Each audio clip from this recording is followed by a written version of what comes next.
les daré una pequeña introducción.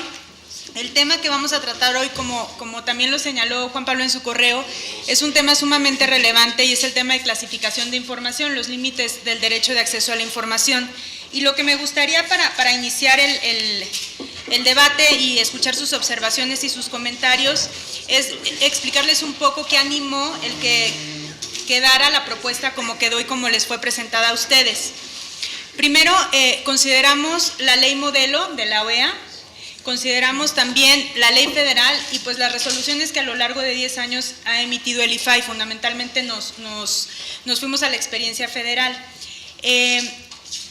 Aquí el tema es, y creo que tiene que ver un poco con lo que se discutió la semana pasada, ¿qué tan detallados deben estar los supuestos de clasificación en la ley general? Hay que recordar que el hecho de que la ley general establezca supuestos de clasificación creo que no exime a que las legislaturas de las entidades federativas, la Asamblea Legislativa y en su caso el Congreso como legislador federal pueda también establecer en las respectivas leyes supuestos que tendrán en principio que atender a un interés público, que tendrán que ser temporales y en fin cumplir con todos estos requisitos que nos prevé la Constitución, pero vamos, lo que quiero decir es que sí hicimos en el documento que ustedes tienen un desarrollo exhaustivo de supuestos de clasificación. Habrá que ver si amerita la pena que sea tan exhaustivo, que tenga o habrá que darle más libertad a las entidades federativas. En fin, ustedes irán opinando sobre eso. Mi propuesta es la siguiente: dado que el tema de clasificación tiene que ver con reserva y confidencialidad, lo que yo les propongo es que el día de hoy abordemos solo reserva, que por sí misma ya es bastante compleja y tiene muchas aristas y tiene mucho tema de dónde platicar, y que el día de mañana entonces sí abordemos el tema de confidencialidad y lo que tiene que ver con datos personales, en donde por supuesto la presencia de Alfonso y de su equipo será fundamental. Entonces yo destacaría en los temas de reserva, para empezar la discusión, el replanteamiento que hacemos de una prueba de daño. Como saben, hasta ahora la prueba de daño estaba en lineamientos, en disposiciones secundarias.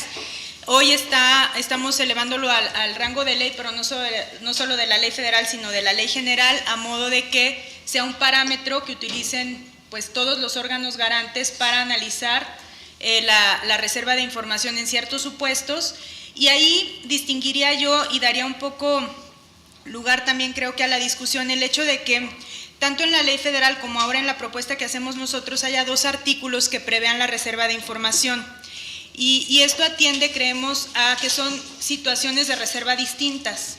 Unas efectivamente ameritan prueba de daño porque hay que acreditar el perjuicio que se causaría de otorgar acceso a información, y en otro caso, la propia situación o el propio estado que presenta un procedimiento o cierta información acredita por sí mismo un daño al interés público. Entonces, empezaría por decir que se replanteó la prueba de daño, que hay supuestos que pasaron a requerir prueba de daño, supuestos que hoy no la requieren, como el supuesto de proceso deliberativo. Resaltaría también que hemos introducido un artículo o una propuesta más bien, que tiene que ver con el control de convencionalidad por parte de la autoridad administrativa. Ese creo que también es un tema que vale la pena discutir. Otro tema que es muy relevante y que además está ahorita candente porque está por resolverse en la Corte, es qué pasa con la excepción prevista por la ley en temas de violaciones graves a derechos humanos, y qué autoridad es la que puede o no determinar si esta violación existe y por lo tanto se aplica la excepción, ¿no? Y finalmente resaltaría dentro del capítulo de información clasificada y en particular de reserva de información, que se esté estableciendo que el IFAI, como platicábamos, como órgano rector de este sistema nacional, puede emitir criterios orientadores de interpretación. Entonces, pondría estos temas sobre la mesa. Si a ustedes se les ocurre algún otro, por supuesto lo abordamos, pero creo que para empezar podemos discutir sobre ellos. Entonces, les cedo la palabra a quien quiera iniciar la discusión.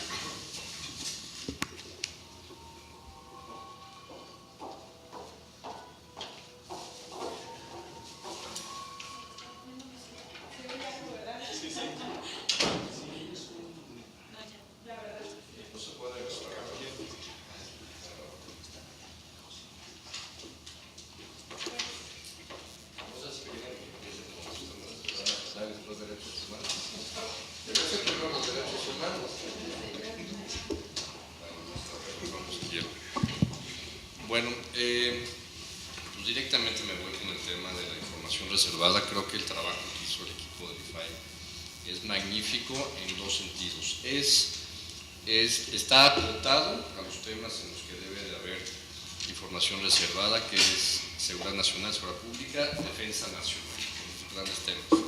Después, negociaciones y relaciones internacionales, creo que está muy bien acotado para que no haya, sobre todo por parte de relaciones exteriores o de algunas direcciones de asuntos internacionales de las secretarías, el que guarden la información referente sobre todo a acuerdos interinstitucionales, ¿no? que es después lo que más piden los periodistas y los académicos sobre eso. A mí la que me causó mucho escozor porque no está muy claro, ¿no?, es el de la estabilidad económica del país. Eso la verdad es que me parece que ahí van a enfrentar comentarios por parte de los legisladores, porque creo que en los últimos años la transparencia de la información de los grandes indicadores económicos del país es lo que le ha dado a este país mayor estabilidad económica. Entonces, me preocupa, o mejor quisiera yo saber por parte de los expertos aquí del IFAI, por qué seguramente la Secretaría de Hacienda o el Banco de México o Secretaría de Economía propusieron o han tenido propuestas en esta materia. La verdad es que el tema de la estabilidad económica yo lo eliminaba. En caso de que haya un tema económico que pueda afectar al país, mejor que lo argumenten en términos de seguridad económica para el país, un asunto de seguridad nacional y no de estabilidad económica. Esto me remite en serio a los años 80, en donde se escondía la información pública de las cuentas nacionales, ¿no? Entonces, la verdad es que… y después las referencias que se hacen a las leyes en esta materia, pues claramente seguridad nacional es la ley de seguridad nacional, que están empatadas las definiciones tanto de la ley actual federal como de la ley de seguridad nacional. Entonces, creo que ahí no hay que… yo sugeriría, por ejemplo, que en la ley general no quieran agregar, no haya la tentación de las agencias de inteligencia de seguridad nacional, civiles o militares del Estado mexicano, querer agregarle mayores excepciones, ¿no? Creo que ya la ley de seguridad nacional es muy amplia y es muy concreta, tiene que ser actualizada, pero creo que eso les da marco a ustedes. Seguridad pública, pues también el tema de delincuencia organizada, no hay mayor problema, es muy clara nuestra ley, está actualizada con base en los tratados internacionales. Y bueno, en cuestión de defensa nacional, sí no hay una ley secundaria, creo que es uno de los grandes vacíos que hay todavía a nivel de legislación, sobre todo en el tema de la intervención en materia de seguridad interior, la coparticipación de las Fuerzas Armadas. Pues sí, mientras no tengamos mayor definición, pues que se quede en el ámbito de defensa nacional. Y yo quisiera poner nada más para cerrar mi comentario que me preocupa mucho el que se estén analizando de manera paralela o elaborando por parte del legislativo otras leyes secundarias que van a impactar en el tema de la información reservada, pero por eso es materia del día de mañana, que es la ley secundaria en materia de telecomunicaciones, ¿no? Ahí creo que muy probablemente vayan a meter el tema de geolocalización y georreferenciación de personas y de vehículos, por ejemplo, y de dispositivos móviles. Entonces creo que ahí vamos a tener un debate de cómo que esperemos que empaten las legislaciones secundarias en materia de telecomunicaciones. Sí, gracias.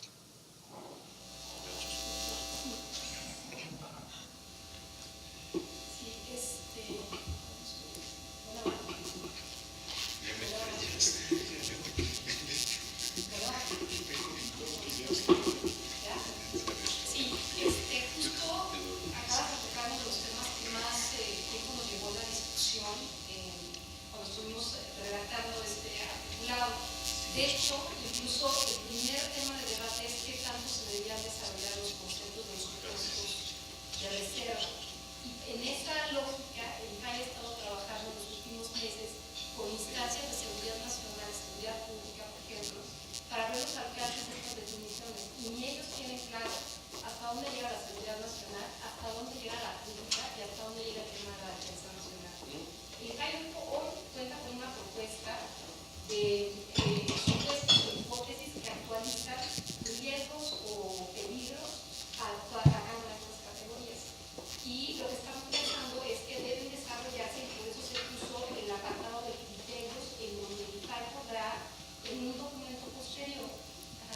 gracias, en un documento posterior ir haciendo todo este desarrollo, ¿no? Porque tampoco queda tan claro con la Ley de Seguridad Nacional cuáles son los alcances, las instancias tampoco lo tienen. Lo que fue muy importante es que se logró consensar un primer documento. Y los delitos más graves, por ejemplo, delincuencia organizada, como lo mencionabas, que pareciera tocar a veces los límites de la seguridad pública, está más bien en el terreno de la seguridad nacional, junto con algunos otros supuestos previstos en la Ley de Seguridad Nacional. Pero justo aquí lo que se retomó, esas categorías están retomadas de la Ley Federal de Transparencia, y la discusión sería, ¿es conveniente incluir aquí algunos de los conceptos más acabados que tenemos, en donde se perfilaron algunos límites o fronteras de estos temas, o se deja abierto porque pues eventualmente siempre vas a estar enfrentando modificaciones o disposiciones que te vayan dando contenido o cauce? En el tema de la estabilidad económica del país, en la ley actual se prevé estabilidad económica, financiera o monetaria, que es todavía peor, ¿no? Porque dices, bueno, pues es que hasta dónde te llega cada uno de estos conceptos. Son conceptos de verdad bastante amplios, te dicen todo y nada, ¿no? Lo que nos dijo una persona que colaboró en el equipo y que es economista es que bajo la esfera económica pudieran quedar englobados el tema financiero y el tema monetario. En realidad el IFAI únicamente ha reservado en una sola ocasión en más de 10 años por esta causal de reserva, y tiene que ver con un contrato, y ni siquiera con instituciones que se dedican a estos temas, sino con Pemex, porque era un contrato muy importante, millonario, que tiene que ver con sí, pero solo se reservó por un muy breve lapso, porque podía caerse la negociación que involucraba miles de millones de dólares. Entonces, en ese supuesto se consideró que debía protegerse de manera temporal, se le fijó un año, porque podían echarse para atrás, digamos, quienes estaban contratando para la producción del etano. Por eso se estableció un supuesto como prácticamente no se invoca. El secreto, este tipo de reserva no ha sido, digamos, alguna vez cuando hubo la subasta de dólares para salir y hacer frente a la crisis y cuestiones así, pero se ha podido desvirtuar. ¿Por qué? Pues porque hay una necesidad de transparentar ese tipo de información, porque la carga queda en los sujetos obligados a acreditar que se actualiza la reserva. Y yo creo que lo que sí abona, aparte de la posibilidad de fijar criterios con posterioridad por el IFAI, es un artículo que se establece en las disposiciones generales de este apartado de clasificación, en donde se establece claramente, que es el artículo 43, la carga de la prueba a los sujetos obligados, y se les dice ya de manera contundente: si tú quieres acreditarme que se da este supuesto y que eventualmente pudiera haber una desestabilización económica del país, quien tiene que acreditar todo eso es la autoridad, y establecerle como parámetros o cuál sería la ruta es hasta como darles ideas. La verdad es que nos puede ir peor y no acabas de considerar todos los supuestos que pudieran aplicarse. No sé si esto responde un poco esas inquietudes, por eso se quedó en términos bastante más amplios. Sí tienen que venir los tres conceptos, incluso por la coyuntura que está viviendo el país, y son, digamos, los que suelen ser puntos de quiebre, y el tema de que puedan impugnarse. ¿Qué tanto desarrollarlos en un documento que nos costaría mucho trabajo estar reformando constantemente nos conviene, o establecer facultades para fijar criterios e irle dando contenidos a temas tan coyunturales? Por eso se pensó en colocarlo en esos términos.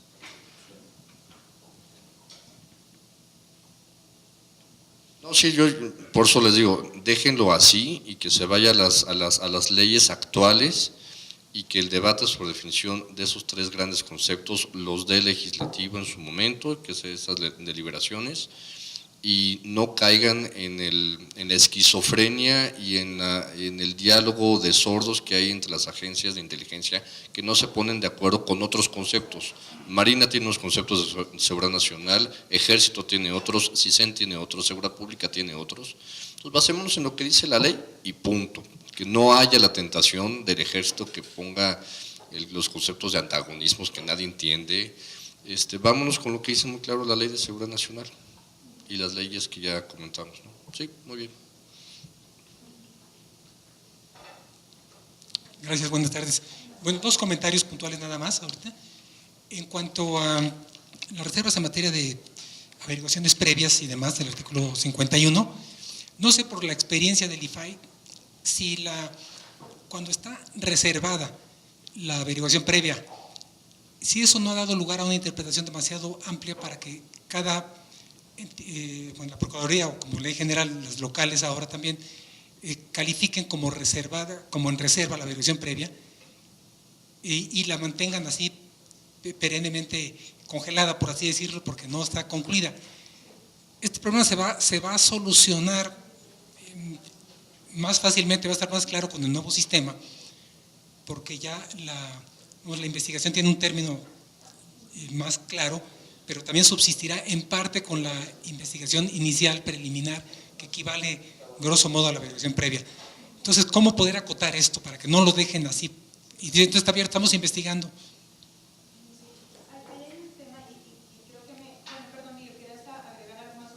Pero es del tema de derechos humanos. Si quieres, efectivamente es un tema que nos preocupa, porque recordarán que en la historia del instituto, el primer criterio sostenido por el instituto era que las averiguaciones previas concluidas, ya fuera con ejercicio de la acción penal o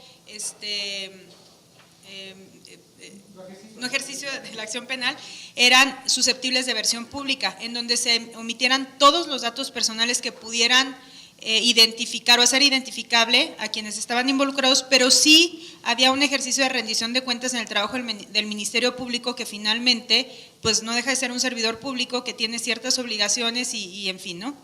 Después hay una reforma en 2008 al Código Federal de Procedimientos Penales, y esa reforma, para desgracia del IFAI, establece la reserva absoluta propiamente de las averiguaciones previas, y digo casi porque hay dos excepciones. Una es cuando se determinó el no ejercicio de la acción penal, pero después de un número de años calculado a partir de una fórmula dependiendo de los años que ameritara el delito en cuestión.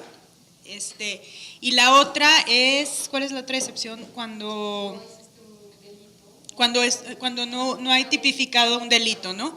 Entonces, pues eso son cuestiones mínimas. En general, lo que se prevé es una total y absoluta reserva de las averiguaciones previas. Esto llegó a la Corte, y la Corte, en una interpretación que creo que no tocó el fondo del asunto de si era constitucional o inconstitucional el artículo, lo que dijo es que el IFAI podía determinarlo y que entonces no había una reserva absoluta. En fin, ¿no? Y tomé el micrófono por esto, porque me olvidé de al principio hacer énfasis en esto que sí estamos tratando de resolver a partir de esta disposición, y hay una propuesta que hacemos en donde claramente se dice que la averiguación previa, mientras se encuentre en trámite o en reserva, es reservada, ¿no? Y ahí no, lo que estamos protegiendo justamente es esta investigación que se lleva a cabo, esta labor que hace el Ministerio Público de recopilar elementos, pruebas, en fin. Pero que una vez que esto concluye, ya sea con ejercicio de la acción penal o con no ejercicio de la acción penal, las averiguaciones previas serían susceptibles de versión pública, protegiendo siempre los datos personales, que es algo que preocupa, y que a veces cuando se habla de que el IFAI quiere abrir averiguaciones previas, se entiende como que se va a decir absolutamente quién fue investigado, por qué fue investigado, en fin, ¿no? No, protegiendo datos personales. Y esto está en la propuesta que está contenida en el artículo 51, y estamos diciendo claramente, haciendo claramente esa distinción, un poco tratando de revertir los efectos del Código Federal de Procedimientos Penales.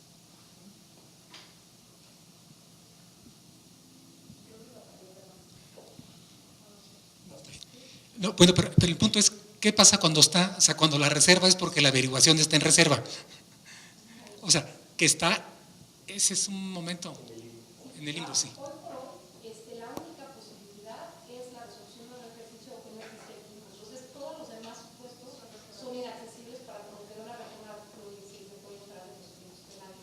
Con esto ya tendríamos una opción adicional de acceso, que es lo que tiene que ver con el momento en que se consigna la evaluación previa, porque se concluyó la investigación, y también hemos logrado trascender a las averiguaciones previas a través de un sistema que ahora tiene la Procuraduría, donde se vacía información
y la del ejercicio está para lo que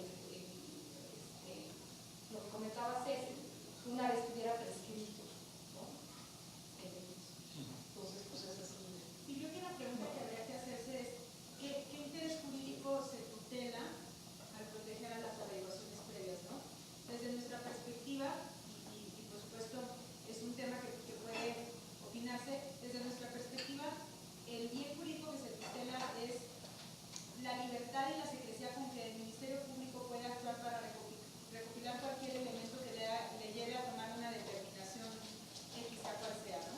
Y entonces ahí que otros factores externos no incidan o no obstaculicen o no, en fin, también es cierto que una investigación de esa naturaleza debe tener cierto margen de secrecía para que incluso a lo mejor cuando la persona involucrada todavía no esté enterada no lo sepa y no pueda tomar medidas para evadir la justicia o porque justamente intereses fuertes externos pueden incidir en entorpecer la investigación, en fin. O sea, sí creemos que el interés jurídico que se tutela es esta parte de análisis y de investigación del Ministerio Público. Una vez concluido eso, encontramos pocas justificaciones, como hoy está el Código Federal de Procedimientos Penales, para pensar que la averiguación previa nunca puede conocerse en una versión pública, ¿no? Y efectivamente sería un poco revertir este efecto de absoluta reserva que prevé el Código.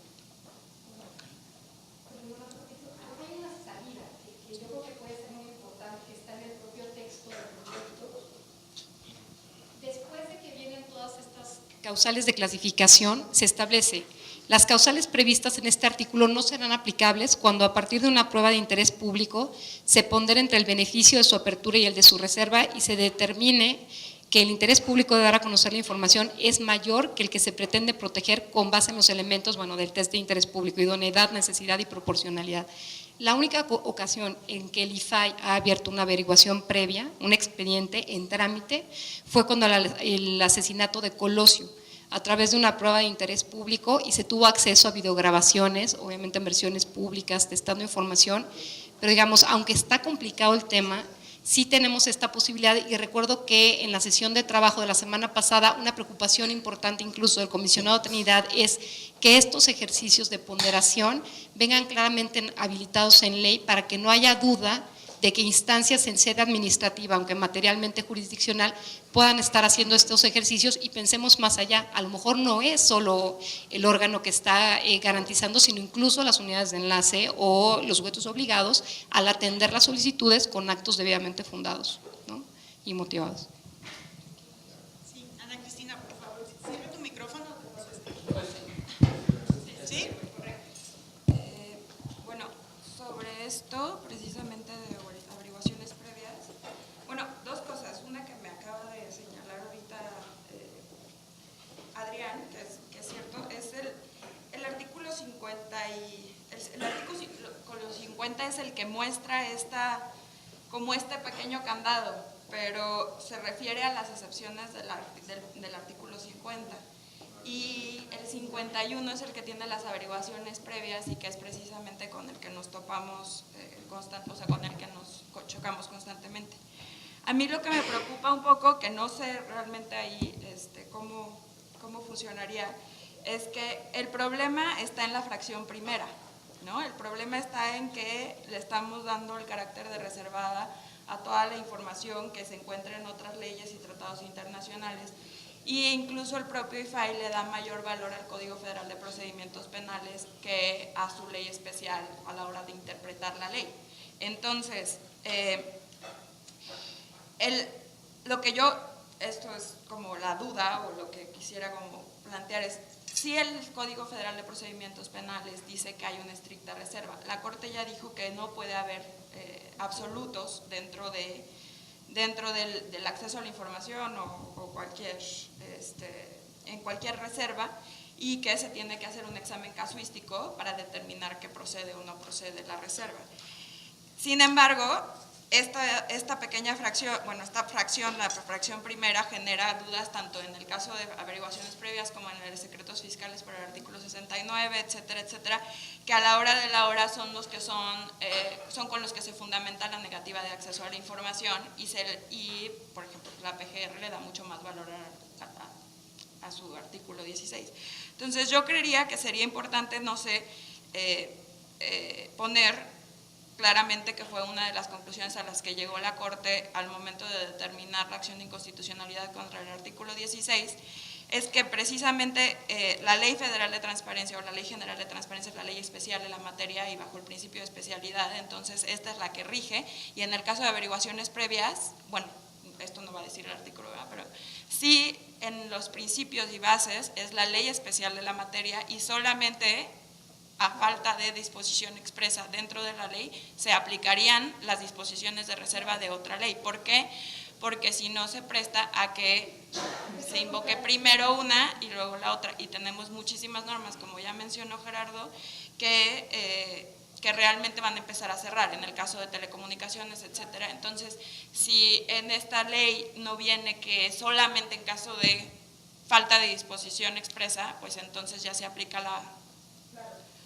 Y en el caso particular de averiguaciones previas, yo te diría, Ana Cristina, que pensamos que esta disposición expresa, pues propiamente derogaría el 16 del Código Federal de Procedimientos Penales, ¿no? O sea, al ser contrario, porque aquí sí se está… El problema con nuestra ley de transparencia actual es que al decir que se considera reservada la averiguación previa, aunque hay un párrafo que dice que una vez que transcurran, que desaparezcan las causas que dieron origen a la clasificación, procede una versión pública, la realidad es que no es una redacción claramente que defina que una vez que concluye la investigación, esto ya no se considera totalmente reservado. Ese es el gran problema que tenemos, mientras que el Código Federal de Procedimientos Penales sí expresamente dice que la averiguación previa es reservada y que por ningún motivo se dará a conocer a un tercero.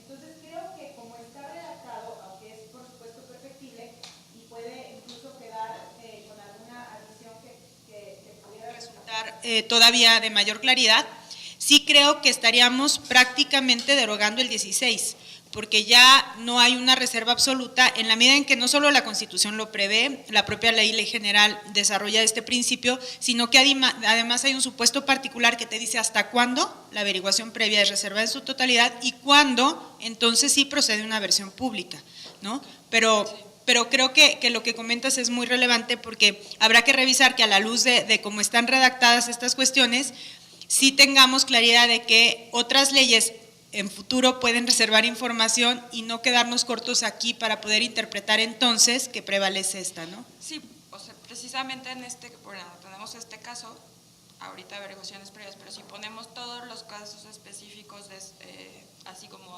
averiguaciones previas concluidas, pero georreferenciación solo cuando se trata de secuestros, o sea, como todo ese tipo de cosas que ahorita están viniendo y que van a estar dentro de una ley, porque, ¿no? necesitamos una discusión paraguas. Sí, algo paraguas para que realmente a la hora de interpretar, pues esta sea la que prevalezca más allá de todas las demás que no se… Ajá, porque van a seguir armonizándose. Sí.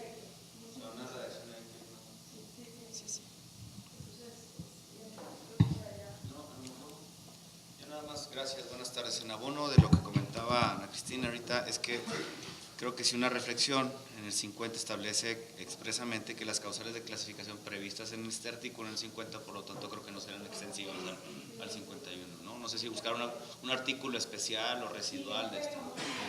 Sí. Yo, quizás a lo mejor es muy absurdo el comentario, pero bueno, yo entiendo, dice en el 51, fracción tercera, dice, cuando concluye la investigación podrá otorgarse el acceso. ¿Cuándo concluye una investigación? Cuando el Ministerio Público determina la consignación, cuando manda el acuerdo de reserva, porque luego aparte todavía se pueden ir en amparo indirecto, todavía pueden irse en amparo indirecto las partes, ¿no? Tanto el indiciado como… ¿cuándo? Si ven en la fracción 3, que justamente es de la que estamos platicando, dice los expedientes o sea, queda como reservada, los expedientes de las averiguaciones previas, carpetas de investigación considerando las reformas para juicios orales y todo esto, o equivalente en trámite o en reserva, porque En reserva entendemos que se queda como congelada la investigación, pero en cualquier momento se puede reabrir si aparecen nuevos elementos o si el Ministerio Público considera que hay una nueva línea de investigación. Entonces, la estamos equiparando a trámite. Estamos interpretando que concluye la averiguación previa porque creo que así además lo determina también la propia Procuraduría. La averiguación previa, el momento de investigación y de recopilación de elementos y todo esto termina o con consignación o con determinación de no ejercicio de acción penal. Entonces lo estamos interpretando así y por eso decimos reserva y trámite. Para efectos de la investigación, la reserva es equiparable al trámite porque se sigue la posibilidad de seguir recopilando pruebas o de seguir la investigación, ¿no? Sería la precisión que haría. Creo que Federico, adelante, por favor. Sí. Gracias. A ver si puedo ser, la verdad lo tengo un poco,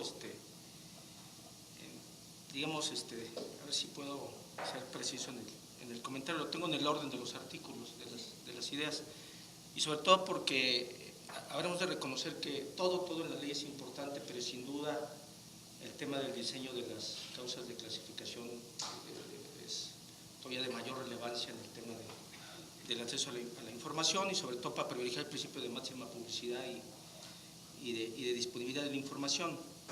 A mí me gusta en general como se está presentando el proyecto, nos deja ahí muchas reflexiones y quisiera empezar con una que me parece muy importante, que yo le he venido sosteniendo inclusive como comisionado en el Estado de México, el tema de la carga para justificar la clasificación, que viene en el proyecto y me gusta.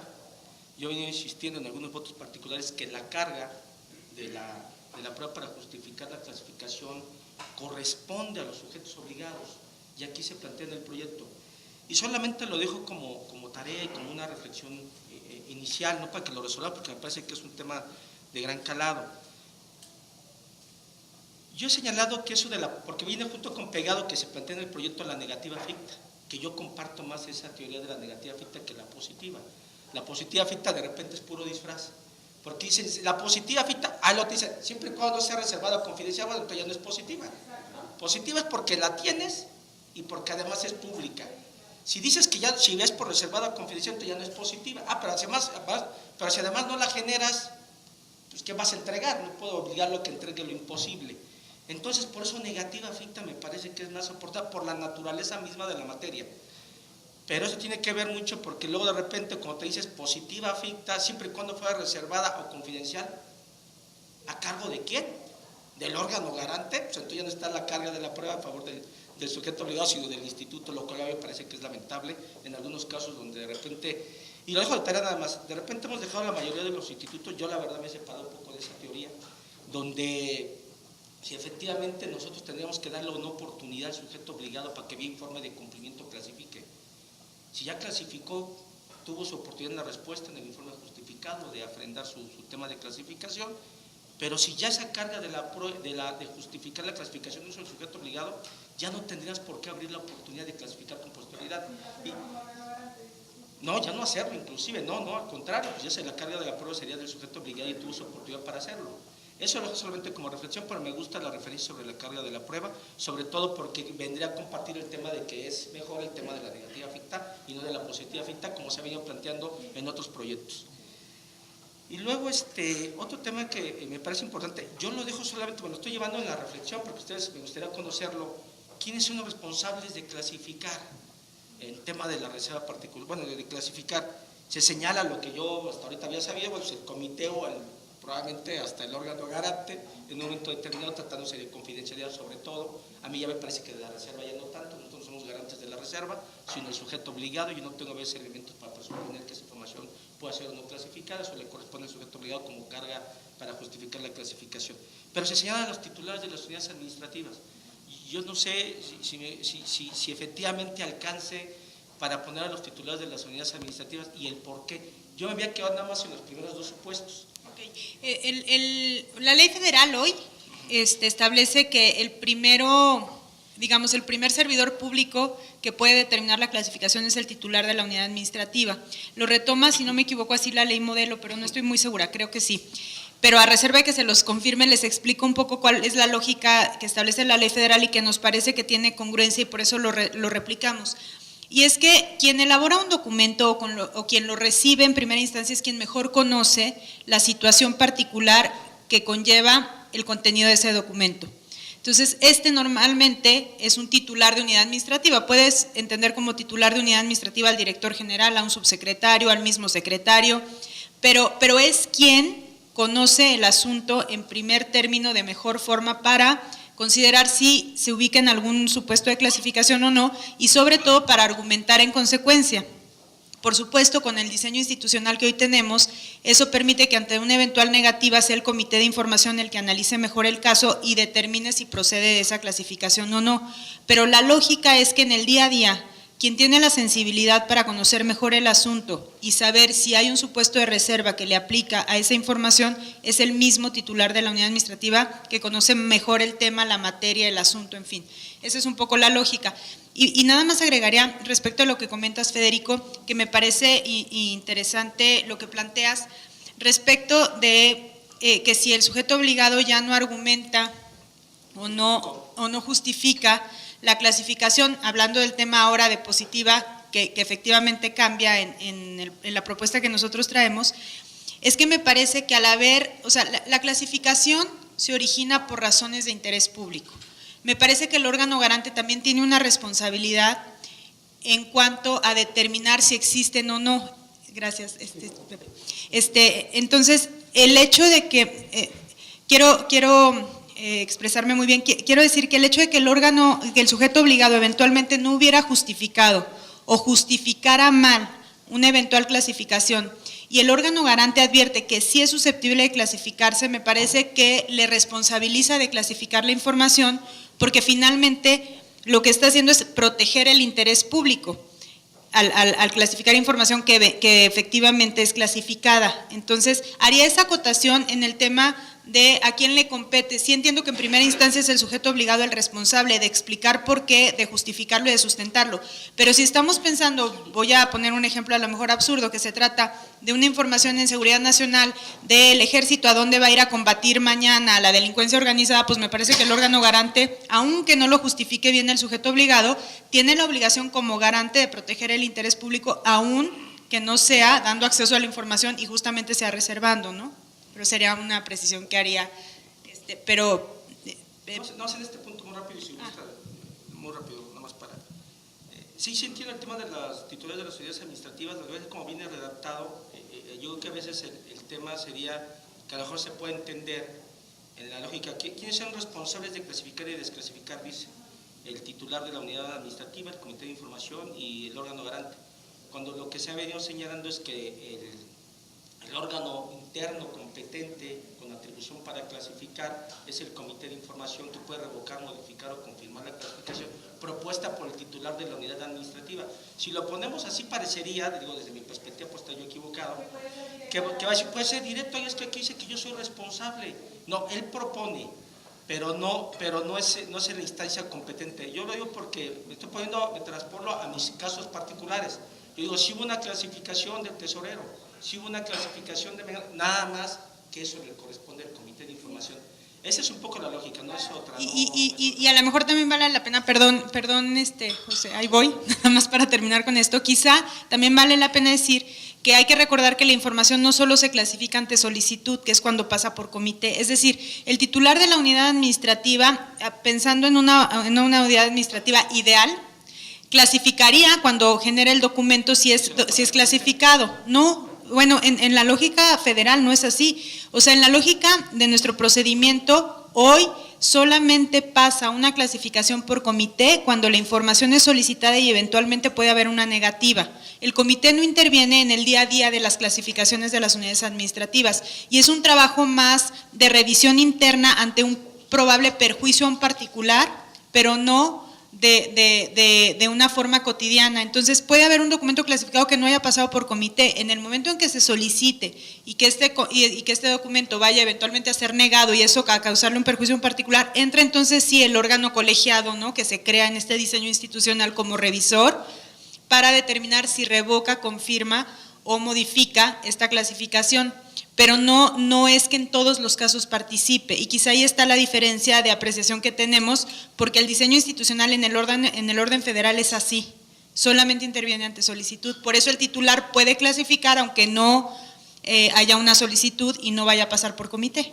Vamos a ir dejarlo de tarea porque nos vaya a entender que pasa de vía atrás y ya el comité queda a un lado. Esa es solamente mi preocupación. Regresaré después a otros temas que tengo para dejar al maestro Roberto. Y nada más concluiría en este punto es, sí sería bueno seguir sopesando esta idea donde si de veras en la carga de los órganos garantes está el tema de nosotros de manera oficiosa, como el ejemplo que ponía precisamente de seguridad nacional, si nosotros tenemos que clasificar. A mí de repente todavía eso, después de un tiempo de años, yo he llegado a la conclusión que me parece que los órganos garantes tendremos que distanciarnos de esa posibilidad.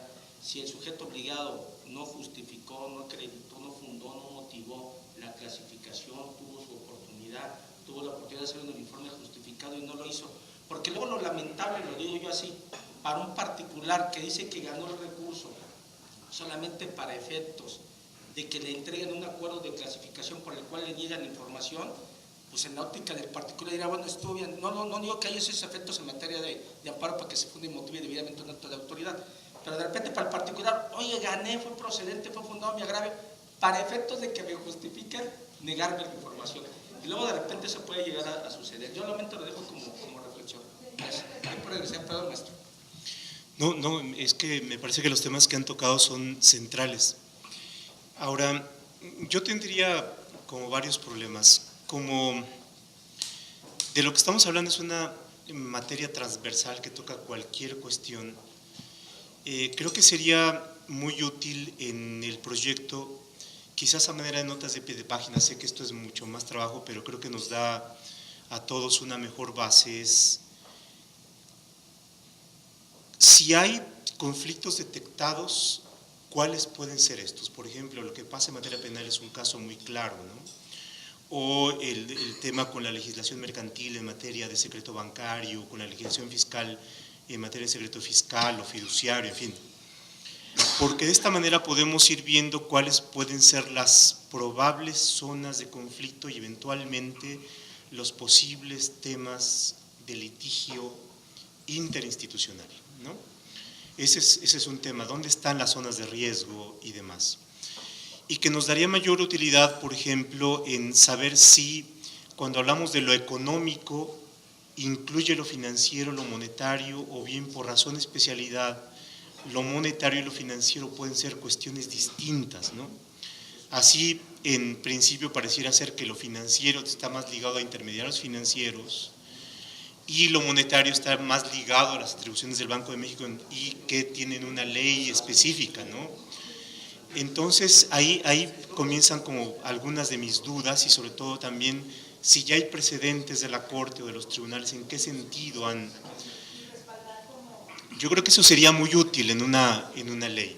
La otra cuestión es, y ahí sí yo planteo mi objeción, esto es, una buena cantidad de problemas se debe a cómo entendemos el procedimiento ante el IFAI.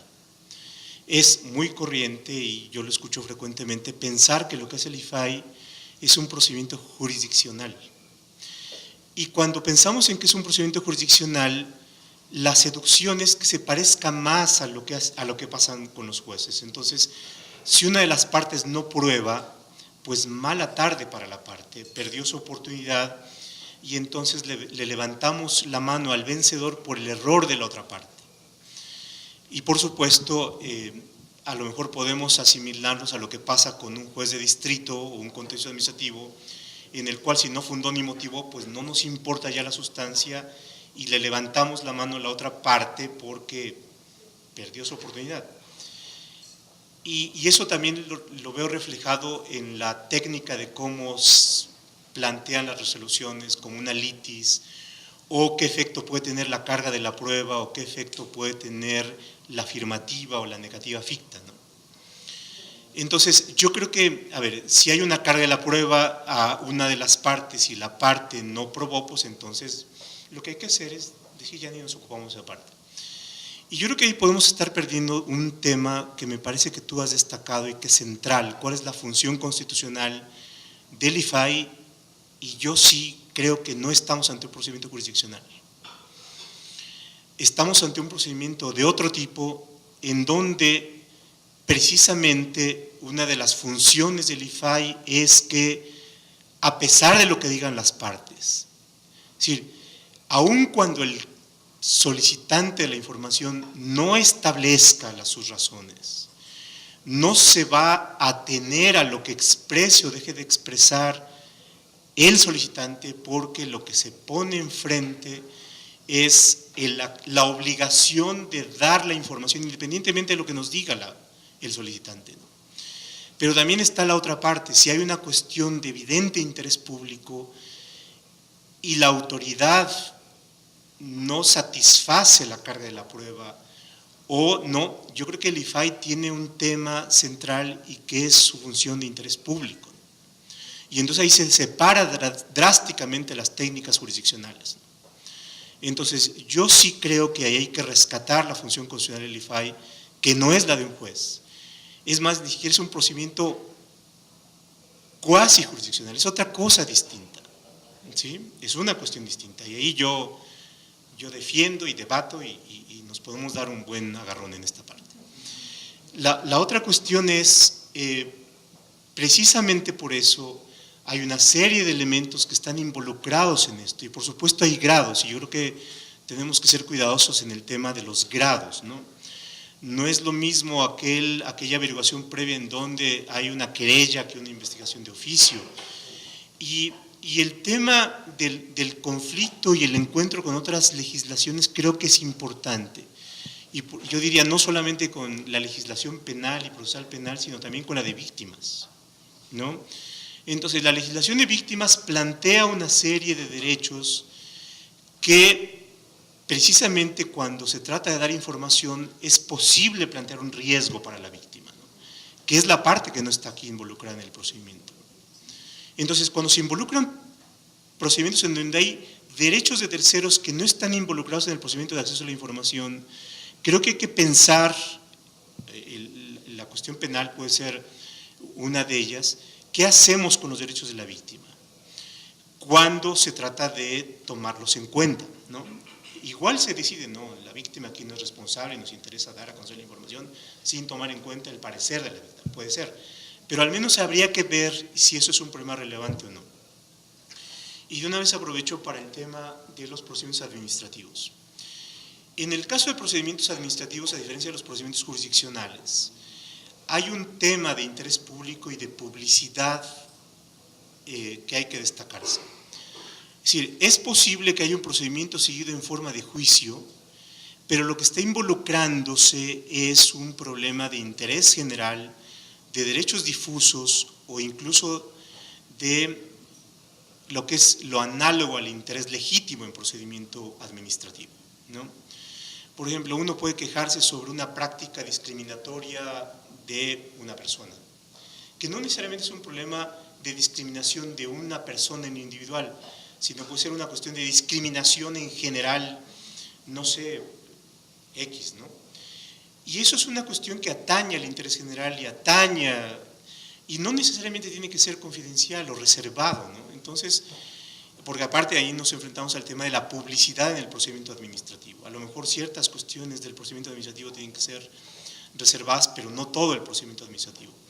Entonces ahí yo creo que también tenemos que matizar algunas cuestiones. Entonces es ahí.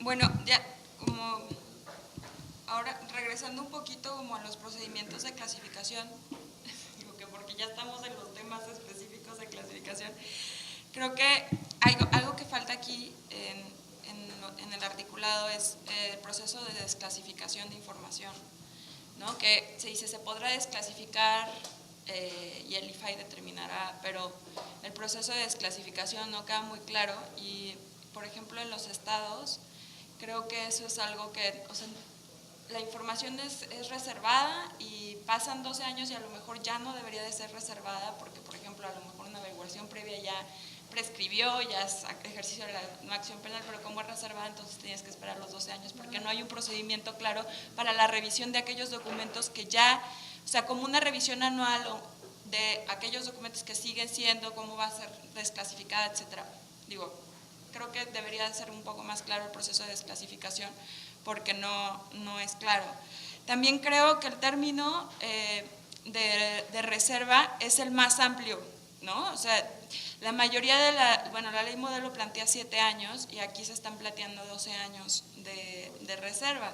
Entonces, y si hay una prórroga, entonces son 24. Entonces, creo que si estamos yéndonos como a la parte más, como más progresista, con la intención de poder negociar a partir de ahí, pues el máximo es el 12, ¿no? Entonces, a lo mejor deberíamos de pensar en el 7, ¿no? En los 7 años, que son los que ya tienen muchas de las legislaciones y que un 12 significaría pues una regresión a sus logros, ¿no? Y deberíamos como de pensar en el 7 como punto de partida para que a partir de ahí ya decían si son 8, 9, 10, 11 o 12, ¿no? Yo creo que, bueno, en la experiencia del artículo 19, una de las grandes cosas por las que a lo mejor hemos logrado ganar los amparos o por las que hemos tenido más pleito y no ha sido, estoy totalmente de acuerdo con el doctor José Roldán, que no debería de ser un proceso contencioso como seguido en forma de juicio, en teoría no debería de ser así, pero a la hora de la hora en la práctica es lo que es. O sea, lo que nos hemos dado cuenta es que tenemos que escribir recursos de revisión como si fueran recursos de revisión contra el SAT, ¿no? Para que efectivamente podamos, porque sabemos que nos vamos a ir a amparo, y para que efectivamente nos declaren que hay una falta de exhaustividad, de imparcialidad, etcétera, etcétera. Porque en muchos de los casos el IFAI no atiende precisamente el interés, o sea, no va más allá, no hace una fundamentación adecuada, no hace una motivación adecuada, no ve todos los términos de la ley. Digo, eso es una cosa que es muy importante. Y yo creo que esta parte en la que dicen todas las clasificaciones deben de estar fundadas y motivadas, bueno, eso es una reiteración de la Constitución, porque todo tiene que estar fundamentado y motivado y todo tiene que tener efectivamente los motivos, razones y circunstancias por las que se considera que la información debe ser reservada, porque se está restringiendo el derecho de acceso a la información del ciudadano. Entonces, y también en este sentido va la misma situación con la prueba de daño. En cualquier caso, independientemente de que sea un caso amplio del artículo 50 o un caso específico del artículo 51, como ya hemos visto a través de las resoluciones de la Suprema Corte, es que en todos los casos de derecho a acceso a la información nos sujetamos al caso en específico, ¿no? No es... En todos los casos tiene que haber una prueba de daño, independientemente de si entra dentro de un supuesto específico de averiguación previa, auditoría, etcétera, etcétera. Tiene que haber una prueba de daño porque si no, no se está razonando debidamente la reserva, ¿no? Entonces, yo sí iría porque ese párrafo quedara como un artículo independiente de clasificación y no únicamente del artículo 50. Y por último, creo que uno de los grandes aciertos que tiene la ley federal es el artículo 17, que pocas veces ha tomado en cuenta, y por el propio IFAI como que se les olvida que lo tienen, porque dice, el IFAI tendrá acceso a todos los documentos que se consideren clasificados o por confidencialidad o reserva a fin de determinar si existe información dentro de estos documentos que sea de interés público. Y poco lo hacen, ¿no? Y este es un procedimiento que es bueno, porque lo que pasa ahí es que el órgano garante repite lo que dice el sujeto obligado al determinar la clasificación de información, pero nunca tuvo a la vista la información para determinar si ésta efectivamente tiene partes que puedan ser de interés público. Por ejemplo, digo que fue una de las causas que en el caso de violaciones graves que nosotros llevamos de la masacre de San Fernando, fue una de las causas por las cuales el juez dijo, sí, efectivamente, no tuvo a la vista nunca los documentos, entonces ¿cómo pudo haber determinado que no había violaciones graves a derechos humanos? O ¿cómo pudo haber dicho que no había duda de que hubiera violaciones graves a derechos humanos? Entonces, este artículo que ya no vi dentro de esta legislación, dentro de este anteproyecto, creo que sí es algo que debería de insertarse porque es una de las fortalezas que tiene el ciudadano para que no recaiga la carga de la prueba en el ciudadano para determinar que sí son violaciones graves, sino que el IFAI pueda tener el acceso a estos documentos y que tenga el sustento de que tiene, o sea, que puede tener acceso a ello y no está yendo más allá de sus facultades. Si me permiten leer unas puntualizaciones para darle respuesta a Ana Cristina. La primera es que efectivamente, a ver, nosotros entendemos que el plazo de reserva es un referente, o sea, no puede ser determinante porque lo que es realmente importante es que existan causas de clasificación, es decir, si yo establecí 12 años como servidor público, pero a los 5 años desaparecen las causales de clasificación, efectivamente la información debe ser pública y creo que ese es un tema en que nos falta mucha cultura como servidores públicos, ¿no? Y nos apegamos casi a los años que se establecieron y solamente ante una nueva solicitud en donde probablemente el comité revise o el órgano garante revise es que se desclasifica aunque no hayan transcurrido el número de años. Los 12 años, la realidad es que debatimos mucho este tema porque efectivamente que sabemos que hay leyes estatales que tienen plazos menores. Es el plazo que establece la ley general, la ley modelo emitida por la OEA. Son 12. Lo verificamos porque fue un tema que discutimos mucho. Por supuesto es debatible, yo insisto, yo creo que el énfasis está y quizá habría que reflejarlo en la redacción de la propuesta que finalmente pueda servir como insumo para el Congreso. El énfasis está en que el plazo debe ser un mero referente, pero no es determinante. Y lo que es determinante son las causales que nos llevan a clasificar la información. Y en cuanto estas desaparecen, independientemente son si 7, 12 o los que sean, pues la información debe ser pública. Pero quería explicar un poco por qué son los 12 años. Ese era un punto. El otro punto es, creo yo que, y por supuesto podemos replantearlo y creo que vale la pena que lo revisemos en lo que aludes, Ana Cristina, respecto de la prueba de daño para ciertos supuestos y para otros no. La lógica de la prueba de daño para ciertos supuestos no es que los otros no ameriten motivación. Por supuesto, cualquier negativa debe estar motivada. La lógica de pensar en una prueba de daño para ciertos supuestos es que esos supuestos son tan generales que ameritan una guía en la motivación, digamos, ¿no? Que me acredite ciertos elementos por lo menos para la motivación, porque hablar de seguridad nacional puede ser desde una estrategia militar hasta un oficio que firme el secretario de la Defensa donde está estableciendo periodos vacacionales, por decir una tontería, ¿no?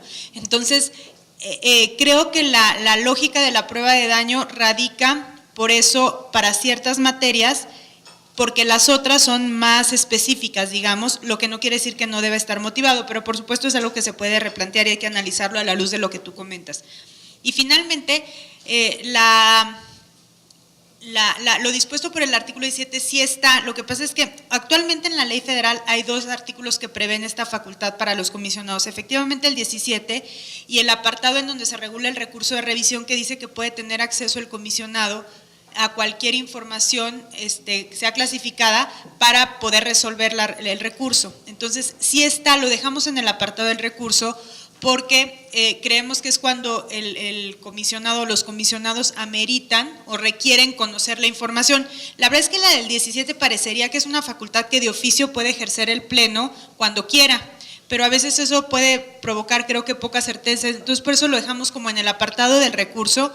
Y entiendo perfecto la experiencia del artículo 19, pero fíjate que sí se hacen muchos accesos, o sea, creo que hay un porcentaje altísimo de los comisionados que requieren acceso, pero por supuesto la experiencia particular te puede indicar otra cosa y eso es distinto. Pero sí te quería decir que sí está, no sé si en el 106 está la facultad de los comisionados para conocer información, ajá.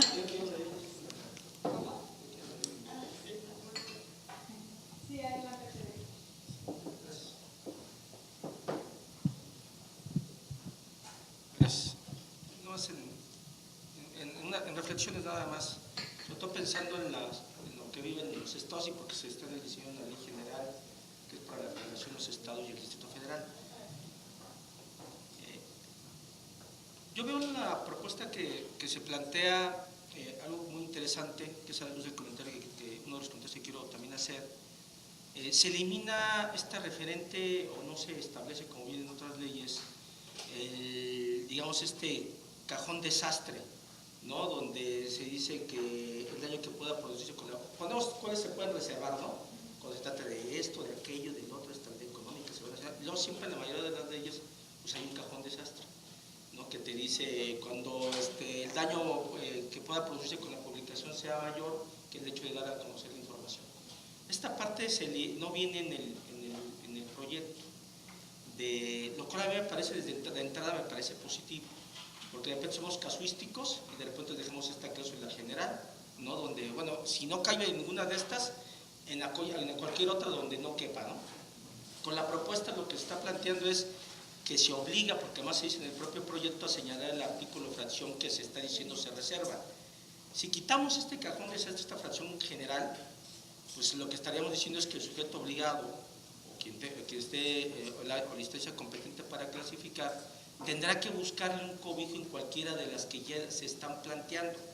Hasta ahí vamos bien, y yo lo comparto, porque desde una perspectiva garantista o en favor del derecho de acceso a la información y bajo el principio de las excepciones a la reserva, pues estamos cerrando el cajón de las interpretaciones en una causal genérica de reserva. Y creo que hacia allá va el proyecto. Nada más quiero saber si efectivamente eso está así diseñado y con esto se cierra. Yo la verdad he comentado que inclusive ya tratándose de la ley general, que creo que viene en el proyecto, pero de manera así como se lo estoy planteando, si deberíamos de ser explícitos desde la perspectiva que a mí mi temor que me da un poco en el diseño normativo ya de la ley general, si deberíamos de ser explícitos de que no habrá más causas de clasificación o inclusive de reservas que las previstas en la ley general, que se desprenden de lo que se está planteando, pero no se dice con esta textualidad. ¿Por qué?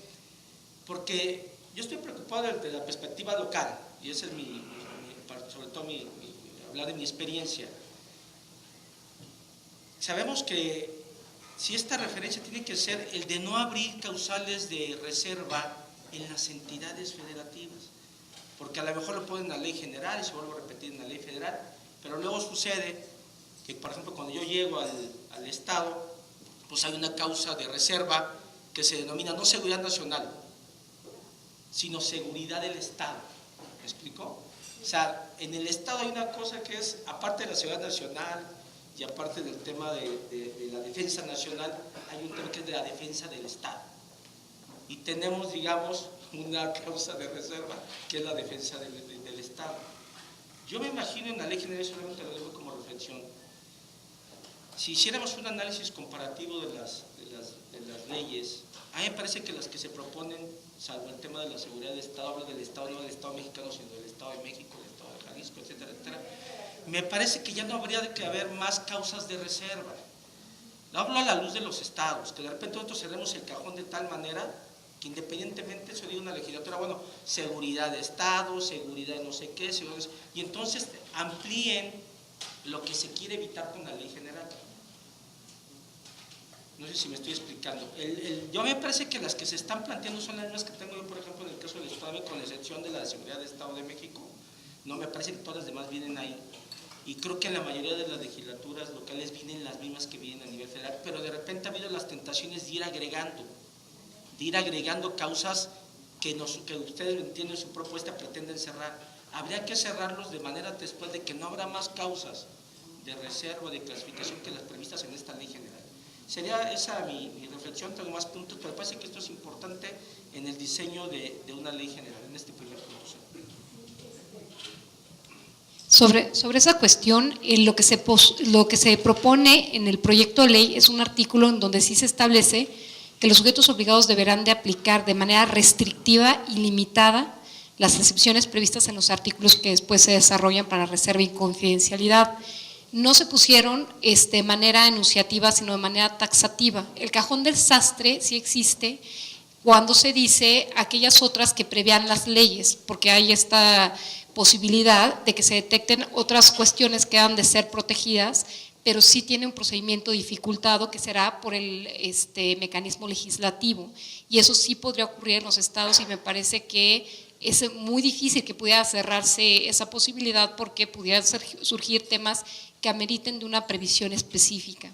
Pero todo está construido en términos de que son esas excepciones de manera taxativa las que se pueden aplicar, coinciden con las leyes de los estados, hicimos una revisión y con las leyes modelos traen un catálogo muy parecido.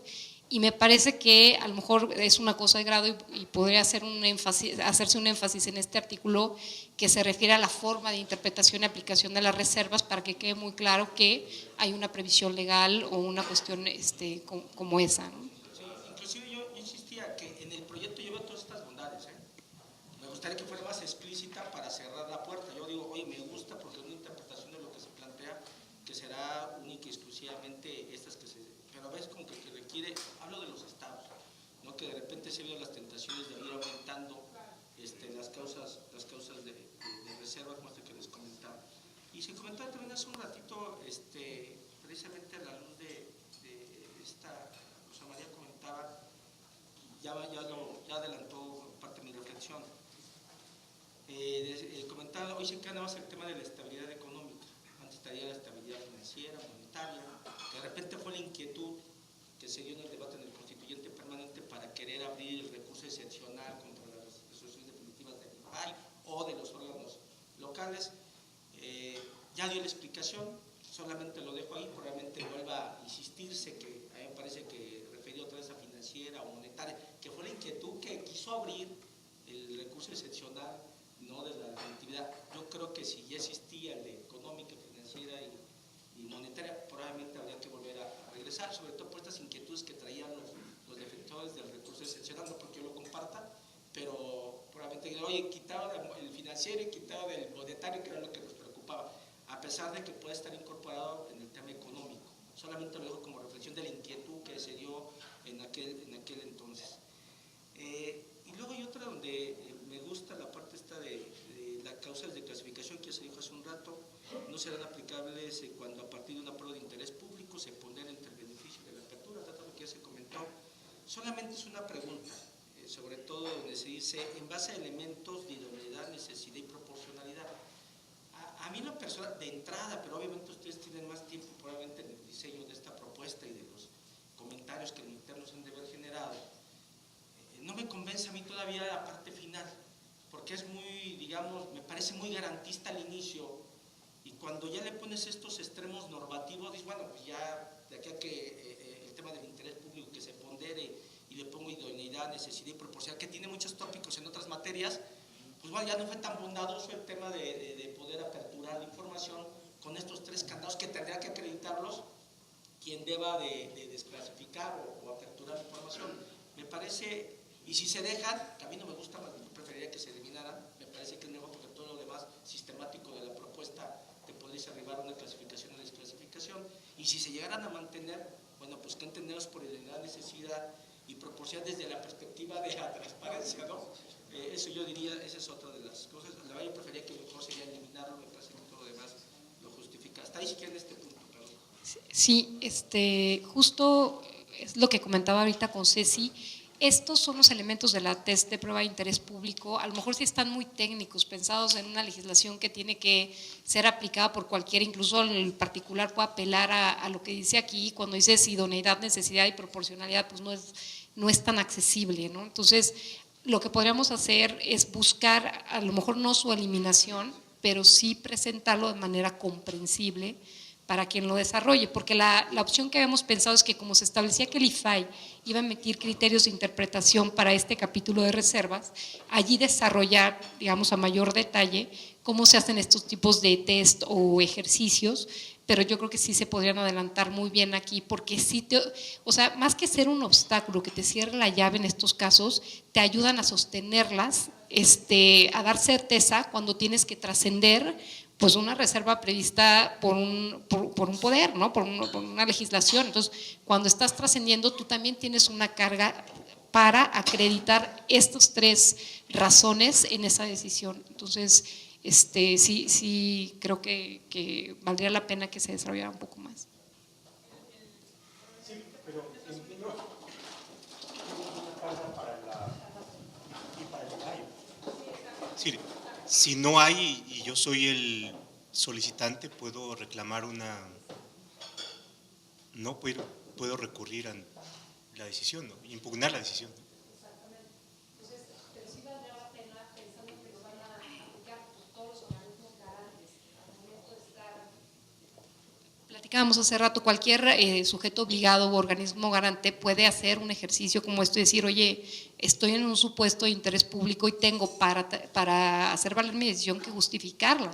Y al justificarla estamos dándole herramientas que a lo mejor quedan muy abiertas. Entonces, si nosotros pudiéramos acotarlo, el IFAI desde luego lo tienen que hacer, pero los demás organismos garantes también, y socializarlo de mejor manera en la ley, porque sí, como decía, no es un tribunal y terminamos siendo muy técnico en esta parte que pretende ser como un arma para abrir, ¿no? Entonces, sí, yo creo que sí valdría la pena ser más claro. Sí. El tema no es que no lo comprenda, perdón,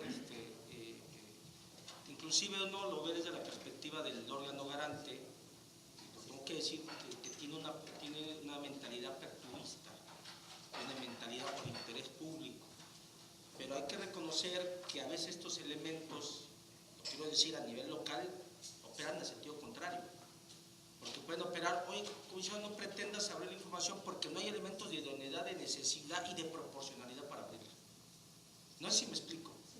Por eso yo digo, si al final se mantienen como un atributo de la apertura a través de la fundamentación y motivación del órgano garante para aperturar, qué bueno, pero entonces habría que irlos definiendo, porque yo lo veo desde la perspectiva local, de la vivencia local, que opera en sentido contrario. Oye, no, esto es para ayudar al órgano garante.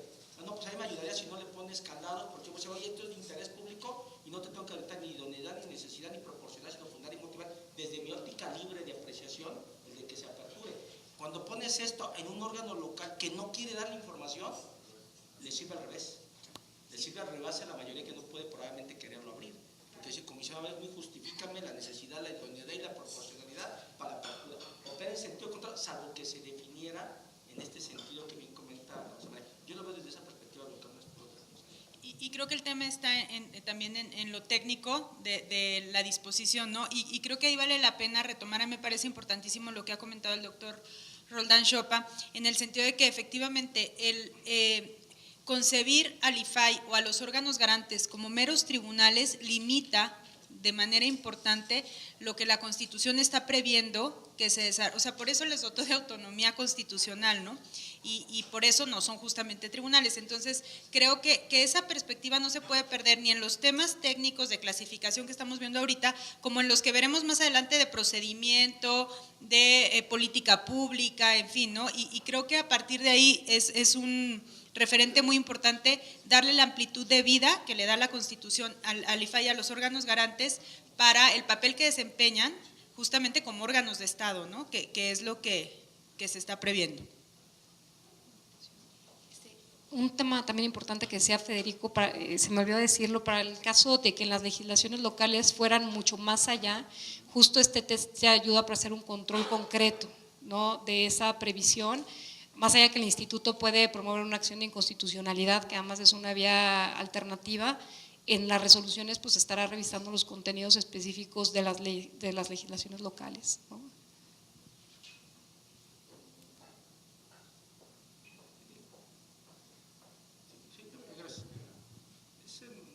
Que ya se comentaba del tema de derechos humanos, bueno, cuando no procede a invocar el carácter de reservado, tratándose de violaciones graves de derechos humanos o delitos de lesa humanidad. Se hace un planteamiento ahí en la propuesta que no leeré.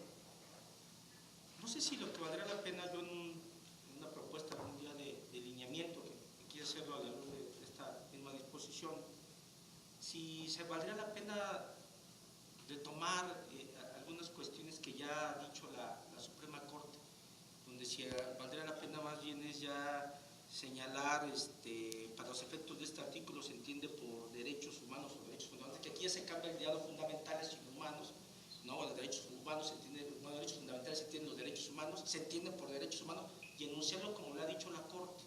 A mí me parecería que eso sería más oportuno, porque creo que en eso ya hay tema andado por parte del Poder Judicial de la Federación, ¿no? Que se entiende por derechos humanos o equivalentes, ¿no? Los contenidos en los tratados nacionales, los derechos de grupos vulnerables, etcétera, etcétera. Y para el tema de sobre qué se entiende también por violaciones graves, que también ya la Corte ha señalado que se entiende por violaciones graves, y obviamente de manera enunciativa, pero no limitativa, pues ya se puede ir anunciando pues algunos que ya ha dicho la Corte, como ejecuciones extrajudiciales, sumarios arbitrarios, la tortura, desaparición forzada, etcétera, etcétera, como que ya contextualizarlas ahí. A mí me parece que ya hay avanzado y hay algunos temas en ese punto por el Poder Judicial, y obviamente pues dejarlo abierto a cualquier otras interpretaciones que la Suprema Corte de la Justicia hiciera al respecto. A mí me parece que ahí estaría resuelta una parte de la definición, inclusive, tengo entendido, me puedo equivocar, en el caso de Jalisco, ellos hicieron, creo que fue Jalisco, lo voy a explicar bien, ellos emitieron unos criterios de interpretación en el orden administrativo, porque tiene esta misma cláusula, y lo que arribaron fue precisamente a entenderlo como lo hizo la Suprema Corte, y así fue como lo contextualizaron. Habrá un segundo momento en la discusión, ¿podré yo calificar como fallo, como órgano garante, si estamos en presencia de una violación grave o se corresponde a otra esfera judicial? A mí me parece que le corresponde a los órganos garantes en el momento de estar aplicando el caso concreto, pero imagino que ese es otro tema a discusión. Incluso les decía, está el asunto ahorita justo en trámite en la Corte, que nos dará luz y se resuelve pronto para ver cuál es la opinión del Poder Judicial, porque efectivamente como está redactado estamos pensando que sí es facultad de los órganos garantes y del IFAI, aunque hay opiniones encontradas y muy válidas, pero habrá que ver también si en este camino que andamos hacia una ley general, pues el Poder Judicial es más claro en determinar qué sucede con esta situación, ¿no? Pero ese es un tema importante. No precisamos así, no tipificamos los supuestos porque justo corríamos el riesgo de quedar cortos y meter un cajón del sastre, pero yo creo que digamos también vienen criterios descritos de manera muy a lo mejor técnica, que no sé si a lo mejor podríamos hacerlos también más accesibles para la aplicación, pero sí está abierto a la posibilidad de que se invoquen criterios de autoridades que han interpretado que se trata incluso de delitos de lesa humanidad. El problema más grave los tenemos en violaciones a derechos humanos, violaciones graves de derechos humanos. Sí, sobre todo, y muy rápido, nada más, perdón. Sobre todo porque me parece que se corre el riesgo, como bien comenta Rosa María, pero me parece que es más riesgoso, por ejemplo, establecer esto que, como ya se comenta, es técnico, ¿no? El número de intensidad, amplitud, generalidad, frecuencia y la prolongación del tipo de dichas violaciones. Eso me parece que es más complicado, muy probablemente en el momento, que si ponemos, se entiende por derechos fundamentales, pues desde los tratados internacionales, las convenciones del Estado ubicado, o sea, aparte lo que ha dicho la Corte. Entendemos por delitos graves estos, y de manera enunciativa, pero no limitativa, bueno, los de discriminación, los de lesa humanidad. No sé si me explico cómo ha dicho la Corte. Eso es mucho mejor acreditarlo de arriba, que de repente me parecería que es un poquito más complicado desde la perspectiva, digamos, del órgano garante al momento de plantear el caso concreto. Así lo venía yo.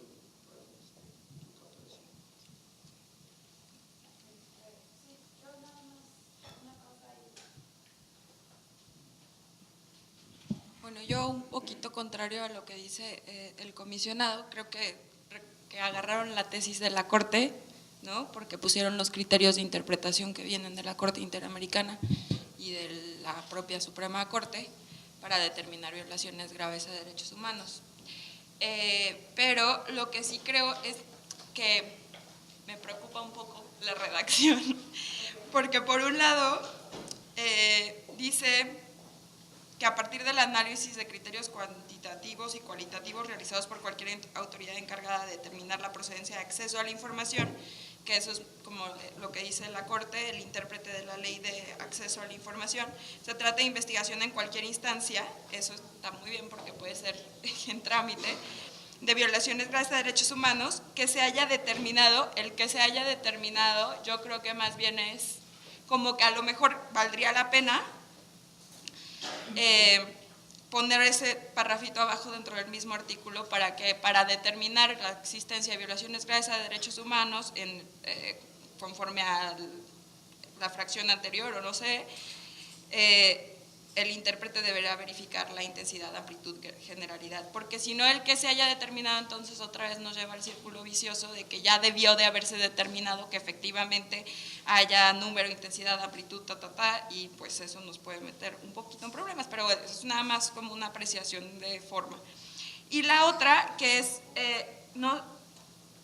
en la segunda fracción se trata de delitos de lesa humanidad conforme a los tratados ratificados por el Senado de la República, las resoluciones emitidas cuya competencia es del Estado mexicano, así como las disposiciones legales aplicables.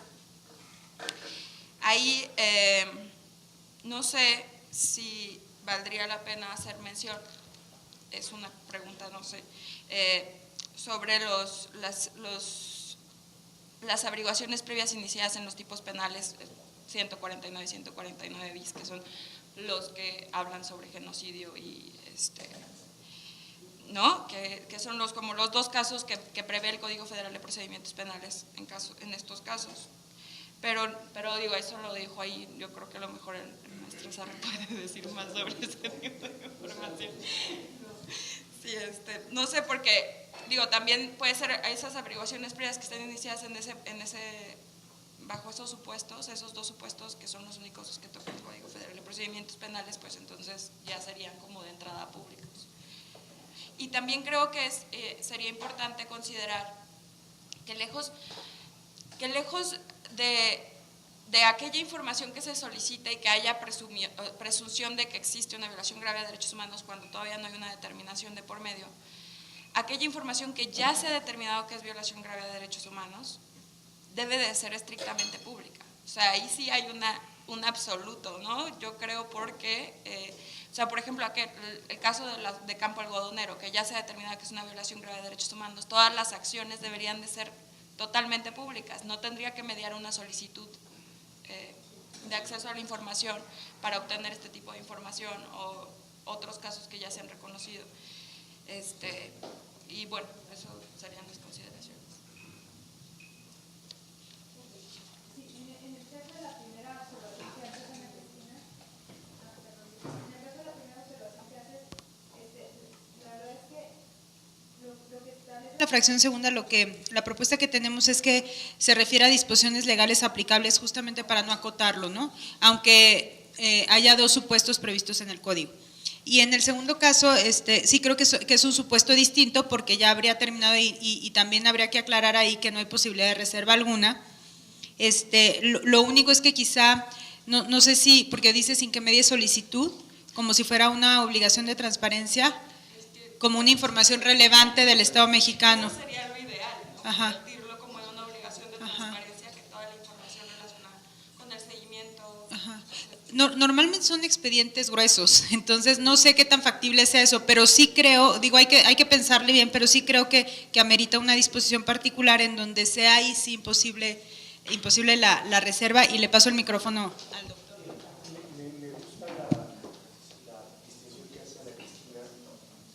Pero yo la complicaría un poquito más. A ver,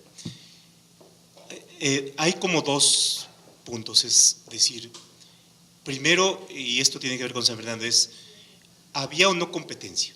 Que ese es un problema, ¿no? Habiendo o no competencia, y si hay competencia, ¿qué criterios? Entonces, yo creo que me gusta mucho, es decir, si ya algún órgano que tiene competencia ha dicho tal cosa, ya el IFAI ni tiene que meterse a los criterios, ¿no? Desplaza su decisión en favor de la CNH, los tribunales, la Corte, lo que sea.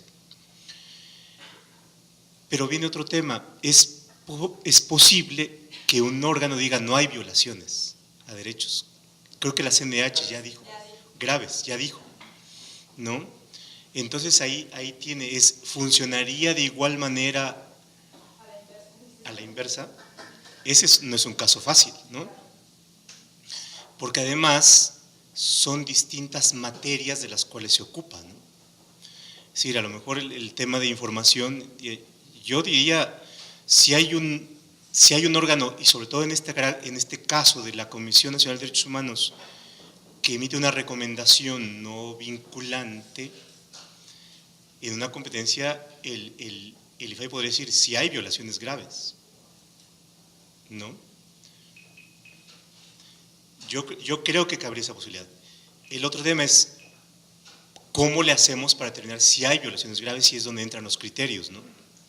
Y me parece que estos referentes de la Corte son, digamos, son un referente autorizado, ¿no?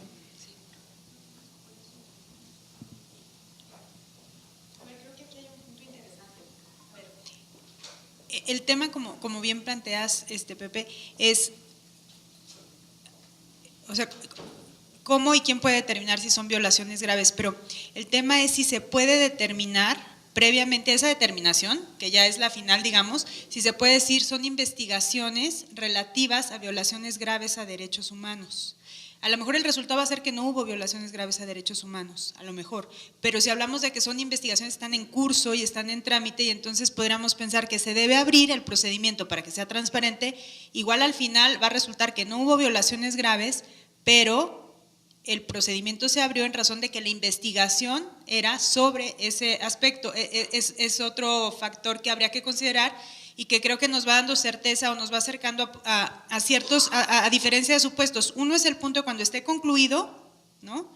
Y el tema de la investigación en curso, más allá de lo que se determine al final de la investigación, es si el órgano garante puede abrir información de una investigación en curso en esa dirección, aunque al final la determinación sea que no hay violaciones graves a derechos humanos, ¿no? Que es un punto también.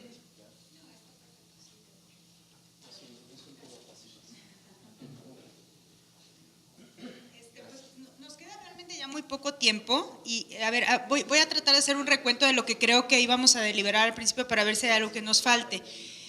Hablamos del planteamiento de la prueba de daño, que ya la hemos tocado. Hablábamos de el control de convencionalidad por autoridad administrativa. No hemos platicado realmente ese tema. La propuesta que tenemos es justamente replicando lo que hoy establece el artículo 1 de la Constitución, es decir, que pues las autoridades administrativas pueden ejercer este control de convencionalidad. No sé si hay alguna opinión de ustedes al respecto. Antes de eso diría que ya hemos tratado prácticamente, bueno, en términos generales, pero las excepciones al acceso, las causales de reserva más representativas y que probablemente sean las que más discusión causen. Y hemos hablado ya también de las excepciones por violaciones graves a derechos humanos y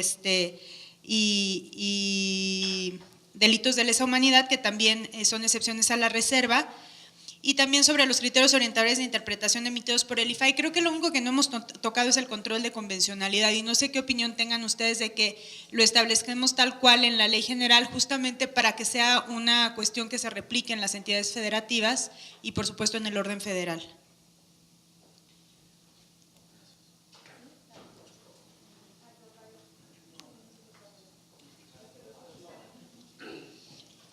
Yo creo que vale la pena como una forma de reforzar el lenguaje, ¿no? Creo que estrictamente no es necesario, porque vamos, la convencionalidad va envuelta en la constitucionalidad.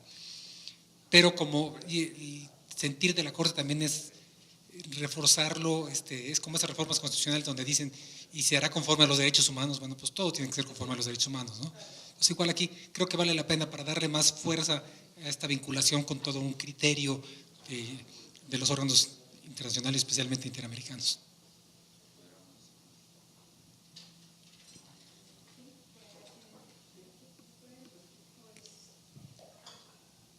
Gracias. Y solamente para hablar de las realidades que hemos tenido, por ejemplo, a nivel local, a mí me parece que sí es bueno que se plantee en la ley general. Uno puede entender simple y sencillamente que en términos del primero de la Constitución General no sería necesario. Sin embargo, me parece que en algunos estados es necesario volver a refrendar esta cláusula de interpretación, este tipo de control. Y primero empezaría porque sé que viene dentro de las facultades del IFAI el de poder interpretar en el orden administrativo, y luego viene lo demás, lo de la cláusula de interpretación conforme, etcétera, etcétera. Sin embargo, veo ausente en el proyecto, que era parte también de la reflexión, aunque eso ya era en el procedimiento, si tendríamos que poner en algún lado el tema de que al momento de que estén los órganos, más allá de también el control de convencionalidad, que los órganos, uno lo podría entender, pero estoy hablando de las realidades locales, al momento de estar resolviendo los recursos de revisión, pues podrán interpretar, que se debería entender así, creo que esa es la idea, que puedan interpretar el orden administrativo en términos del artículo donde viene precisamente la interpretación conforme y la interpretación prómine, donde viene esto. ¿Por qué? Porque les quiero decir que, aunque no parezca, pero sí se da, algo que algunos estados no lo digan, que hemos tenido resistencias al momento de ver algún tema, de si tienen o no los órganos, en ese nivel, si tienen o no los órganos la facultad de interpretar. Inclusive en algunas discusiones pues ha llegado al exceso de llegar a decir que somos órganos de estricto derecho, ¿no? O sea, ha llegado a decir que no podemos interpretar porque puede ser en un momento determinado un ejercicio indebido de atribuciones. Y frente a esa interpretación para un comisionado, que otro comisionado diga eso, pues es complicado, ¿no? Te dicen, oye, no interprete, usted aplique. Y esto lo digo a la luz, por ejemplo, del artículo 4 de la Ley del Estado de México. Viene una disposición que te dice, ¿no?, la que ya todos conocemos, que es de acceso público, la información en poder de los entes obligados, etcétera, etcétera, y luego abajito te señala que la información relacionada con asuntos políticos solamente tendrán acceso exclusivamente los mexicanos. Y hubo quien interpretó, hoy hubo quienes dijo, ya está esa prohibición, entonces información de partidos políticos o del órgano electoral tiene que acreditar la calidad de mexicano. Y decía, no, es un momento, digo, inclusive esa disposición va más allá del sexto constitucional actual. En una interpretación que hagamos del sexto, del principio de máxima publicidad, los condicionantes artificiales, toda esta situación, pues bueno, hay quienes mantuvieron el tema, pues hay votos, digamos, particulares o razones de que se tenía que acreditar la calidad de mexicano. Bajo estos supuestos de no llevar, digamos, una cuestión de interpretación administrativa, de interpretación conforme y de interpretación prómine. Entonces me parece que sí es importante establecer estas reglas. Creo que hay falta mucho todavía en el tema, no me considero experto ni mucho menos en el mismo. Creo que falta mucho camino por andar de instrumentar alguna normatividad legal sobre hasta dónde, porque por ejemplo en el caso de los órganos garantes de transparencia, qué tipo de interpretación tendríamos que hacer y cuál sería el efecto que tuviéramos, nada más la interpretación más favorable y hasta ahí dejarlo entre una disposición y otra, o la posibilidad, digo, no estoy diciendo que así lo hagamos, yo todavía estoy en la reflexión, aunque he señalado la reflexión o la convocatoria, o tendríamos, aunque yo sé que aquí he señalado que es un procedimiento sui generis, no propiamente jurisdiccional, ni contencioso, ni cuasi jurisdiccional. ¿Hasta dónde los órganos garantes? ¿Cuál sería el tema de la inaplicación o no inaplicación de la norma frente a todas estas situaciones de cláusulas de interpretación? Creo que son temas que tendríamos que estar resolviendo, pero yo sí estoy a favor de que los órganos garantes tenemos que llevar a cabo esta tarea. Pero pongo el ejemplo que no sería necesario, sin embargo, habría que decirlo, que en algunas leyes locales no existe este tipo de cláusulas, y al momento en lo que se enfrentan muchas de las veces es que no se puede interpretar y que tenemos que llevar una interpretación simple y sencillamente literal de la ley, ¿no?, y restrictiva del derecho. Digo, yo se lo digo porque yo en discusiones, inclusive en la propia comunidad de experiencias personales, cuando estamos en la tertulia del café, o a mí en lo personal he tenido estas vivencias. No, a veces usted puede interpretar y lo que usted está haciendo es ejercicio indebido de atribuciones. Bueno, ¿hasta dónde llega también lo que se entiende por interpretar en el orden administrativo, ¿no? Y yo creo que son esas definiciones, pero yo creo que vamos construyendo, a mí me parece que hay que contextualizarlos y es importante, sobre todo a la luz, insisto, de los órganos locales, de los órganos locales o las vivencias locales, donde todavía estas reflexiones jurídicas, que a lo mejor en algunos ámbitos ya están superados, en algunos ámbitos ya están muy cantados, pero aquí estamos discutiendo si eso es ejercicio indebido de atribuciones o puede no interpretar. Y yo digo que sí se puede. Y creo que ahí radica entonces la importancia y la necesidad de que se encuentre previsto en la ley general, porque como decía el doctor Sarre, es cierto, vas generando cultura, ¿no? O sea, a veces por sí misma la disposición constitucional no es que no baste porque tendría que bastar, pero es necesario replicarla tantas veces sea necesario para que se permee realmente los alcances de la misma. No sé si alguien tenga alguna otra opinión. Perfecto.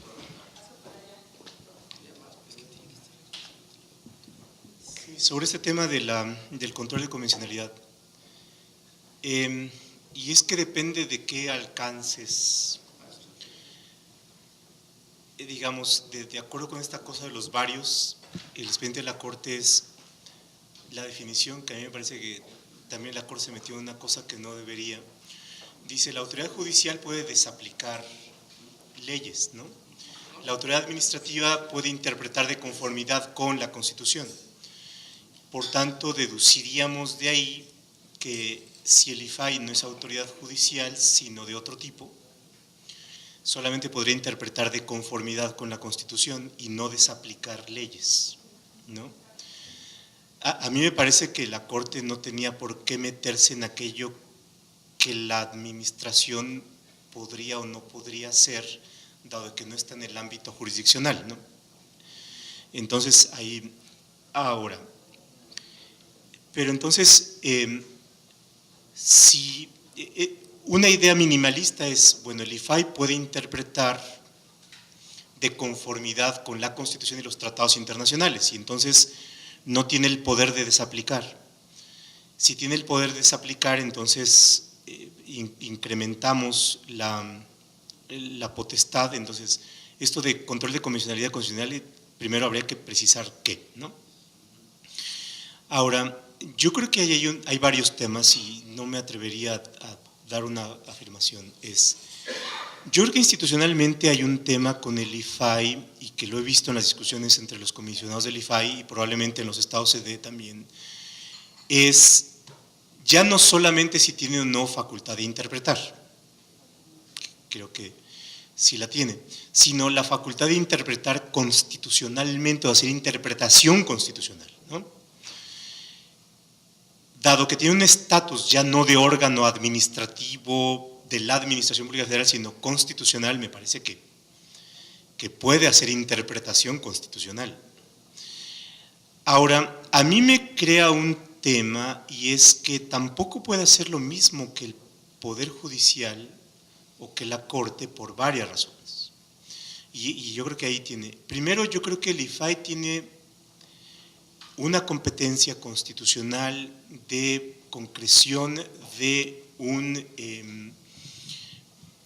derecho, dos derechos, pero tiene un déficit institucional, dada su composición, y es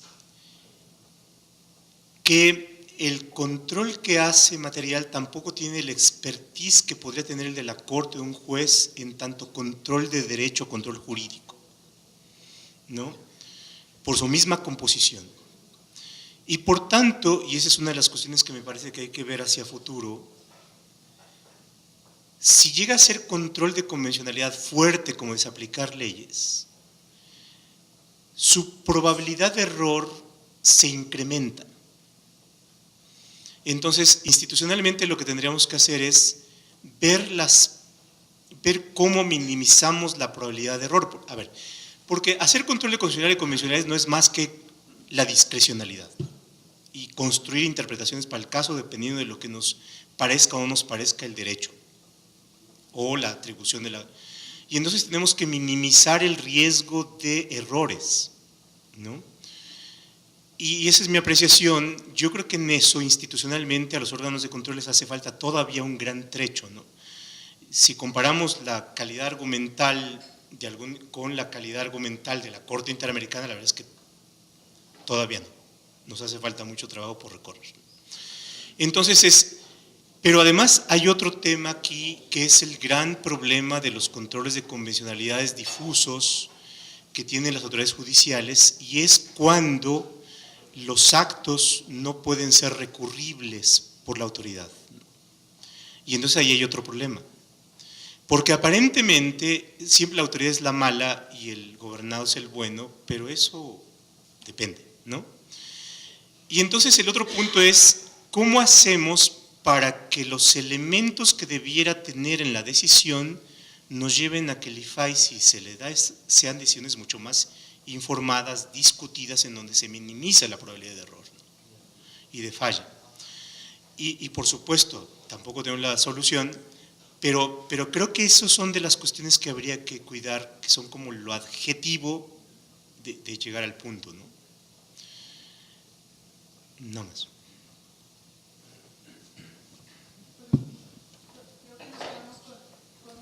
reflexión a partir de lo que nos acaba de decir el doctor Roldán, es cierto, y un punto interesante es la definitividad de las resoluciones del IFAI y el margen que debemos cuidar mínimo de error en esas resoluciones justamente para garantizar la debida aplicación, ¿no?, de las leyes y su interpretación.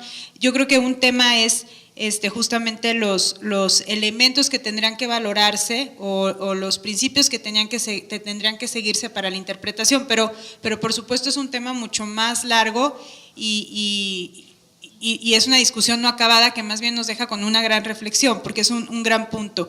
Yo no sé si alguno de ustedes quiere agregar algo más, son prácticamente las 2 de la tarde, entonces pongo a su consideración, si alguien más no tiene nada que decir, no sé, Alfonso, ¿ustedes quieren agregar algo? No sé si quieran, porque si no, pues podríamos creo que dar por concluida la sesión de hoy y los invitaría, si mañana van a estar aquí y espero que sí, pues a que entonces mañana discutamos justamente el tema de confidencialidad que incluye datos personales e información pues en general sobre particulares, ¿no?, que es un tema también muy relevante como límite del derecho de acceso a la información y que trae por ahí también algunas disposiciones novedosas que queremos plantearles para que se genere esta deliberación. Muchísimas gracias por su asistencia y nos vemos mañana. Buenas tardes.